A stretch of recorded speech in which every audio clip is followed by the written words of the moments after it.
In my opinion, the five most essential principles for creating and maintaining a positive classroom environment are the student's inherent right to be and feel safe, their right to belong, to foster positive relationships, parental involvement, and incorporating 21st century learning into the classroom. All of these principles are embedded within the Australian Institute of Teaching and School Leadership's professional standards for teachers. Each individual, regardless of position, has the right to be and feel safe in the learning environment. The Classroom Practice Continuum by the Australian Institute of Teaching and School Leadership mandates that proficient teachers must implement safe practices by modelling and maintaining safety protocols in the learning environment. Furthermore, ATSL's professional standards for teachers demands that teachers create and maintain supportive and safe learning environments for their students. The National Safe Schools Framework provides a vision and a set of guiding principles for safe and supportive school communities that promote student well-being and develop respectful relationships. The framework insists that all schools must be amongst the safest places in the community for children. Students spend a large proportion of their lives attending school, and they have a fundamental right to learn in a safe, supportive environment and to be treated with respect. Additionally, school staff, parents, and the local community also have the right to teach, work, and participate in an environment that is both safe and supportive. Stipek, De La Sota, and Weishaupt acknowledge the colossal impact that a sense of safety and security can have on a child's education, stating that students cannot fully benefit from an educational program that causes anxiety, discomfort, or fear. Ensuring a safe place for asking questions, offering suggestions and opinions, and bringing up concerns contributes to a student's feelings of self-efficacy and of being valued for their unique contributions. This encourages further involvement from the students and greatly enhances their active participation in learning. Additionally, Stipek dictates that a safe classroom also means acknowledging a student's emotional lives. Teaching would be much easier if students' minds were always alert and free of thoughts that might interfere with their attention to academic tasks. But this is not always the case. Furthermore, Stipek explains that a safe classroom is essential for not only academic discussions, but also discussions about puberty and risk-taking behaviours. As the cognitive skills of students are encouraged to grow in a comfortable and confidence-building environment, so too will their feeling that they are unique and valued by their classmates and teacher. This growth in turn can help increase their ability to resist high-risk behaviours. A student's right to be safe extends far beyond their physical well-being. Creating an environment where students feel safe is critical for effective learning. Victory tells us that when a brain is in a state of relaxed alertness, it encourages constructive engagement from the learner. Conversely, if the student feels unsafe, he or she may develop the fight or flight response, resulting in misbehaviour and withdrawal from the learning context. Stipek reminds us that students will not be motivated to engage in even the most interesting tasks if they fear humiliation or rejection from their teachers and peers. The National Safe School Framework encourages a whole school approach to creating a safe and supportive learning and teaching community. It acknowledges the strong interconnections between student safety, student well-being, and learning. Harassment, aggression, violence, and bullying are less likely to occur in a caring, respectful, and supportive teaching and learning community. Student safety and well-being are enhanced when students feel connected to their school, have positive and respectful relationships with their peers and teachers, feel confident about their social and emotional skills, and satisfied with their learning experiences at school. The entire school needs to support a climate of intolerance for behaviours that have negative consequences for children. School belonging is where students experience acceptance, respect, and inclusion by both adults and peers within the school environment. Research by Goodnow, Osterman, and Rosa all conclude that student belonging is related to a variety of positive academic outcomes. Rudolf Dreker's goal-centered theory reminds us that humans are social beings with an innate desire and need to belong to social groups. This desire for social recognition is at the foundation of all student behaviour. Dreker's theory argues that discouragement arising from the failure to meet the need to belong is the primary cause for misbehaviour. Baumeister and Leary tell us that when this need to belong is met, positive emotional, psychological, social, and cognitive outcomes are evident. In her book, The New Teacher's Survival Guide to Behaviour, Sue Roffey tells us, feeling that you belong is fundamental for resilience and for developing pro-social behaviour. The need to belong is also a persuasive drive for students to form and maintain lasting, positive, and significant personal relationships. These relationships are developed with both peers and teachers. A sense of belonging provides young people with purpose, meaning, self-worth, and social control, all of which are contributors to positive mental health. Students with a sense of belonging are more motivated to participate actively in the life of the classroom than those students who do not have this kind of experience. Conversely, the feeling of not belonging or social isolation can lead to a range of negative and, under some circumstances, long-term consequences, both physical and psychological. Inclusive schools welcome all school staff, students, and their families. Inclusion involves embracing the diversity that exists within a community. Standard 1.3 of ATSL standards insists teachers design and implement teaching strategies that are responsive to the learning strengths and needs of students from a diverse linguistic, cultural, religious, and socio-economic backgrounds. Schools can celebrate and honour the differences in belief, religion, culture, language, socio-economic circumstances, family arrangement, gender, sexual orientation, and more. Students make meaningful contribution on the issues that affect them. They have a sense of importance and feel respected by the school. This flows on to improved attitudes to school and increased engagement.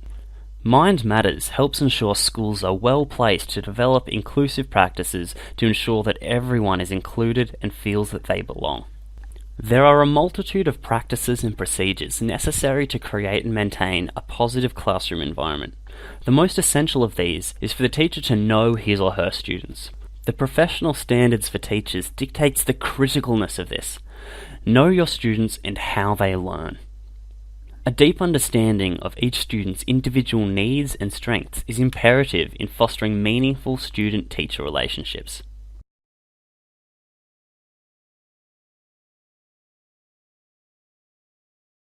One of the things that we rarely discuss is the value and importance of human connection, relationships. James Comer says that no significant learning can occur without a significant relationship. Everyone in this room has been affected by a teacher or an adult. For years, I have watched people teach. I have looked at the best and I've looked at some of the worst. A colleague said to me one time, they don't pay me to like the kids. They pay me to teach a lesson, the kids should learn it, case closed. Well, I said to her, you know, kids don't learn from people they don't like.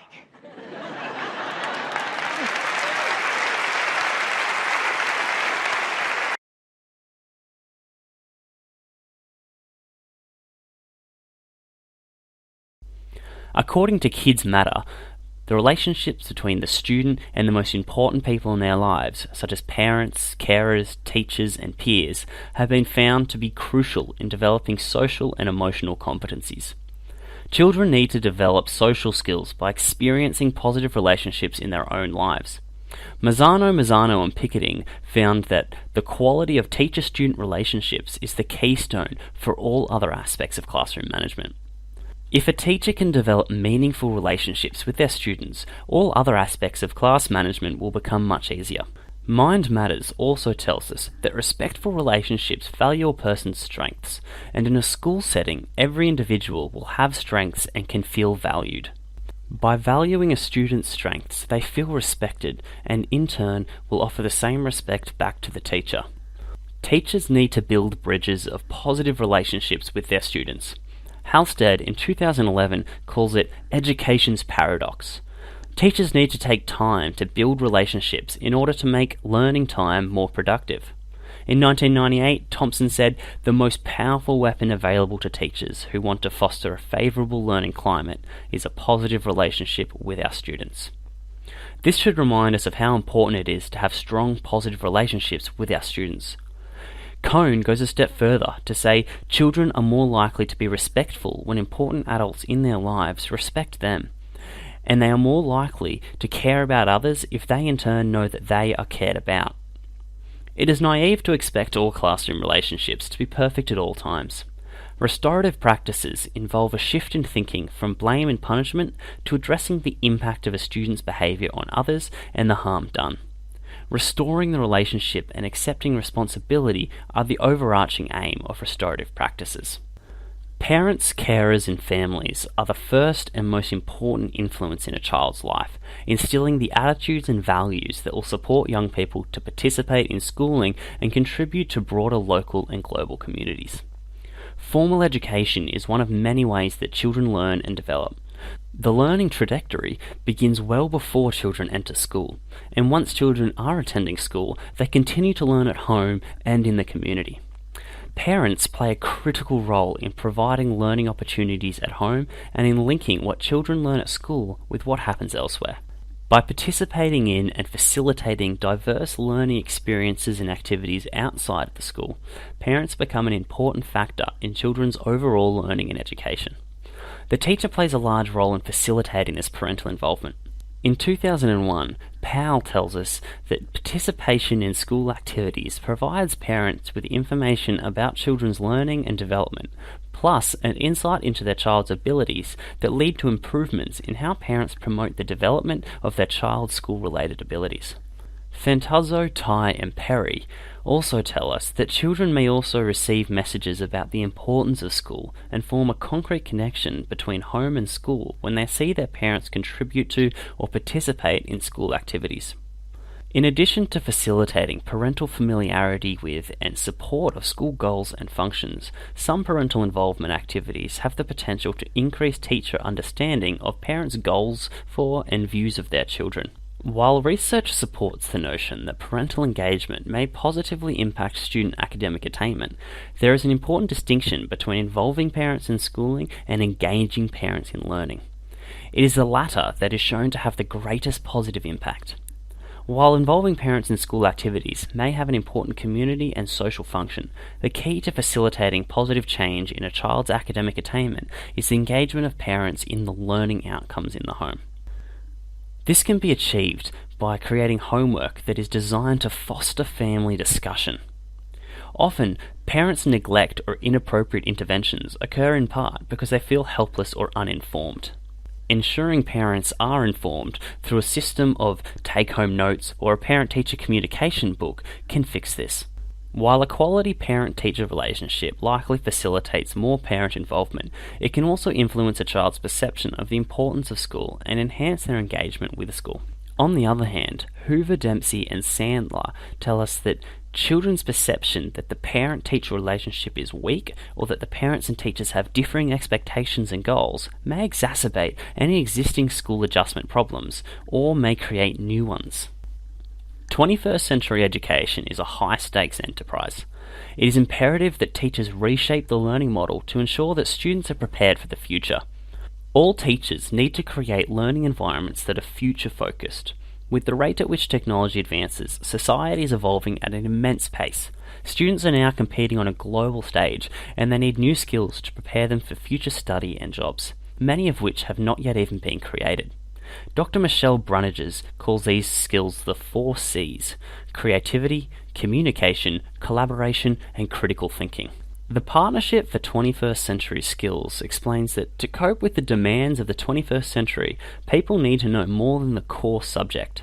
They need to know how to use their knowledge and skills by thinking critically, applying knowledge to new situations, analysing information, comprehending new ideas, communicating, collaborating, solving problems, and making decisions. Central to this philosophy is active learning. Students learn 21st century skills and construct values and ideas through creative active curriculum. They develop the skills to communicate and collaborate by working with teams and building partnerships. Together, they tackle thinking problems which enhance their ability to solve problems and think creatively. This is project-based learning and involves deep learning as it focuses on real-world problems and challenges and relies on problem-solving, decision-making, and investigative skills. This learning is research-driven, inquiry-based learning. The students learn how to learn through active learning.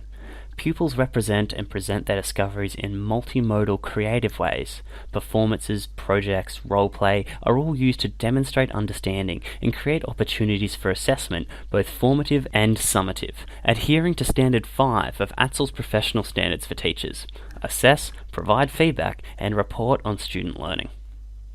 It is important to remember that technology alone will not deliver an improved learning experience to students. Globally, quality teaching is recognized as the single most influential factor on student learning. And as technology expands and teaching opportunities along with it, it is essential not to forget that it is the teacher that makes the biggest difference. It is imperative that teachers never forget the first of ATSL standards calls for an insight and understanding of the students themselves. Truly knowing his or her students is the biggest advantage a teacher can have in the classroom. By building relationships with the students and gaining an in-depth understanding of real-world experiences of each and every pupil, a teacher can better facilitate the learning of each individual and maintain a positive classroom environment.